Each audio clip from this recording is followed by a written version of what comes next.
An exciting new patch here. The content creators Emong, TQQ, Custa, and SK have released a couple of new patch changes for DPS support and tanks, and they're now live to play on Overwatch right now in the arcade. Now, a lot of these were intended to be silly, but a lot of them are actually quite good and actually really good quality of life changes that need to be implemented in Overwatch Live. Now, I enjoyed playing this game mode a lot. I encourage you to try it as well. It was a bit of a hodgepodge of just totally silly nonsense changes, which was a bit disappointing when combined with the changes that seemed really serious, so it was kind of like this weird combination. But anyway, there's still a lot of changes here that were definitely worth trying out and certainly maybe even worth considering implementing in the live game. And I'm going to do my best to highlight those while avoiding some of the more nonsensical ones. So the first one I want to highlight is the Emong with Orisa change. He gave basically Orisa Halt back and reduced some of her other cooldowns efficacy. I really liked having Halt back, I'm not gonna lie. It may have been one of my most favorite tank cooldowns in Overwatch 1. It was definitely broken with the original playstyle of Orisa, which was very passive, holding space and just pulling people out of attention. It enabled a lot of really tragic metas in Overwatch 1.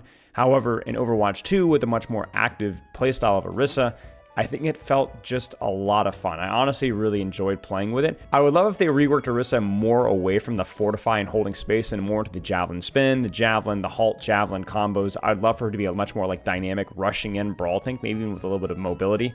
I really loved Halt with her current kit. It felt very fun, very fluid.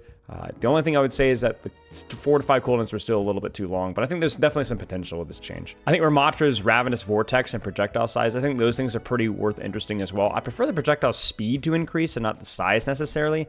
And also, I'd love if they could make Vortex be able to be, you could press the button again and it'll pull in the air, right? So you can detonate it whenever you'd like, kind of like a Junkrat mine. But I think the height increase, the projectile size were definitely interesting changes. Now, the Reinhardt changes. Now, these ones are a little bit silly in the way that they're implemented, but I definitely think the spirit is interesting there. We just came off of Mirror Watch where Reinhardt got an attack bonus the more that he was swinging. This one was he gets more movement speed the more shield health he's missing. And while I don't necessarily love the concept of that idea, at least in its execution, the idea of having more movement speed in certain situations is definitely something I think that Reinhardt needs.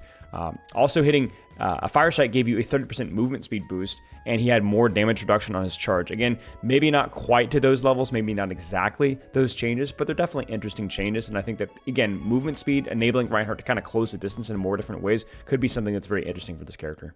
Now, Roadhog. Okay, I want to talk a little bit about Roadhog 1 because I actually really didn't like how it ended up working out, but it actually brought in a really interesting gameplay dynamic that maybe we can consider. So basically, it gave Roadhog grappling hook with his chain hook, and if you hook somebody instead of pulling them to you, you got pulled to them. And the reason why this was interesting is I found myself when I was playing the character actually holding like these really aggressive flanks, and then instead of using my hook to like get a pick, I'd poke, bait a lot of attention, and then just pull myself out, almost like a Winston jump. And then I'd drop to a really aggressive angle, poke, then pull myself out. I actually think this change would have had a lot of promise if the old Roadhog weapon with the alternate fire that had like decent medium range had been into play. Because the problem was that while this gameplay loop was super interesting, like using hook like a defensive cooldown or offensive depending on the situation, it just felt like my presence on the angle wasn't really all that threatening because my poke damage isn't that good. I understand there's a detonation in the middle of the fire, but it's just not quite as good as the old alternate fire. So anyway, it was an interesting dynamic where I felt like I actually could use my hook aggressively or I could use it defensively, and that allowed me to make different decisions. That might be a really interesting thing here where you could maybe choose a different hook, either it's a pull hook or a grappling hook, and then they reduced Hog's defensive capabilities, so there's some risk involved with where he positions. Anyway, I know there's a lot of controversy with this one-shot character, and understandably so, but I think there felt like there was some potential here with this change. It was weird, but there was potential. Let's talk about the Sojourn changes. So Sojourn's definitely been on our minds recently because they just nerfed her railgun significantly, and they increased her rate per fire. But they did something else with this change here in the content creator patch, and they increased her projectile speed towards much closer to hit scan. It's a very fast projectile right now, and I really like this. I think they could do this with the spread as well. They reduced the primary fire damage by a significant amount, but they actually made it so that it's actually like easier to track into medium range with Sojourn. It's just easier to do primary fire damage. As it is right now, it feels like even with a faster fire rate, it just feels like Sojourn is more of just like a spray and pray at the enemy tank and just build a rail and then shoot elsewhere. And then now that they've nerfed the rail, now you're not even effective with the rail. But if we're able to slightly increase the speed, the speed of those projectiles or the spread, you might actually have primary fire being a relevant change, like an actual damage output weapon, like a dueling. I can actually 1v1 people with my primary fire. As it is right now, it's actually really difficult to land. The only other change I would like to see with Sojourn is keep her railgun as it is, but reduce the delay from railing and primary firing again. Because as it is right now, it feels like this big blam, and then you shoot again. But that delay is really, really bad when rail does so little damage right now. It should be a much more fluid transition while still keeping rail in its relatively weak state. Two quick little things here. Junkrat frag launcher projectile speed increase from 25 to 30 meters per second. I think this is definitely an interesting change that allows Junkrat to feel a little bit less spammy and a little bit more skill shotty, which is by far the most fun aspect of the character. And then the Mei using her endothermic blaster to be able to freeze the ground and move a little bit quicker. Just small little changes here. I think the frag launcher one's a bit more significant, but definitely something that might be a fun little quality of life change that might change some of the dynamics of the character and add a little bit more creativity with their play and a little bit more flexibility. I like them. Okay, so let's address the elephant in the room, or the grandma in the room. Let's talk about the Ana Exo Boots passive. So everyone was loving this one so much, but I'm going to give a bit of a hot take. I actually don't think it's 100% necessary. I know I'm the mobility creep guy. Everyone talks about, oh, Spilo, mobility creep. But I actually think that mobility creep is more necessary for characters that are lacking in range and is not necessarily super needed for a character like Ana, who generally has pretty good impact at all ranges.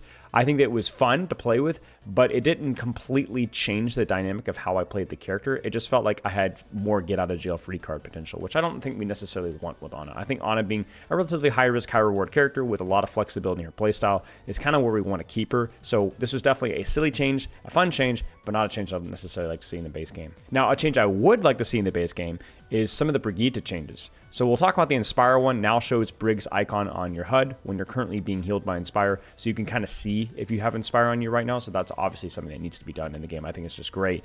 But there's another one as well. So Shield Bash now grants Brigitte 30% movement speed for 2 seconds after the ability ends, and no longer stops any current momentum when it ends. So basically the idea is that you're allowed to use your Shield Bash, not just to position with the Shield Bash, but to move around and make plays for a little bit faster afterwards. Now, this is a pretty significant buff, especially for offensive and, well, really both offensive and defensive purposes. So I think that you would have to compensate it with probably a nerf elsewhere. I know Brig isn't necessarily the strongest support right now, but maybe something like the Burst Heal and Armor Pack. But it did open up a lot more playmaking potential with this character, and I think that's something that they might want to be looking into a little bit more.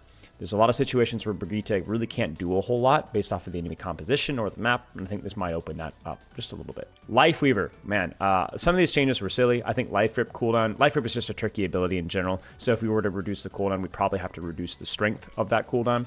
The pedal platform was really, really bad. It was so broken, it was almost impossible to be killed, and was also annoying quality of life because I would press my pedal platform button again to destroy the pedal, but it would just put out another one, so it was obviously pretty silly with that regard. But one thing we did like is we loved the damage projectile increase. And I also really, really liked the weapon swap speed increase. It actually felt so fluid going from damage to heals and damage to heals. In fact, I would rather have that instead of the damage increase. I think the damage from Life Weaver was actually pretty insane, maybe a little bit too insane, but certainly that weapon swap. I mean, we love that. This should have been in the game since his launch, ladies and gentlemen. I find it absurd that this isn't actually live right now, and I'm hoping that they do bring it live. Well done, SK. I'll also address an elephant in the room in terms of one of the changes. The res change, no. no, it wasn't it. It was interesting. It led to some like very aggressive trade playstyles in terms of you're only alive for 10 seconds before I die again. And obviously, you know, the respawn thing wasn't all that affected because it would still be a reduced spawn, but it did lead to some really awkward staggering situations, and it didn't really fix the ability, sadly. Zenyatta Snap Kick was also something that was kind of interesting. I'm not exactly sure how I feel about this. Having it be a knockback on yourself definitely leads to some cool situations, but again, is it one of those things that Zenyatta really needs?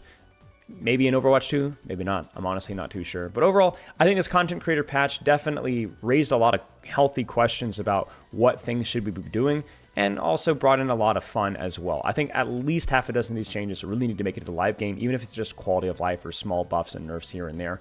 Definitely felt a lot of fun to play. I highly recommend checking it out. And big shout out to the creators for putting the time into making this a relatively interesting patch. Let's see what Overwatch does with it.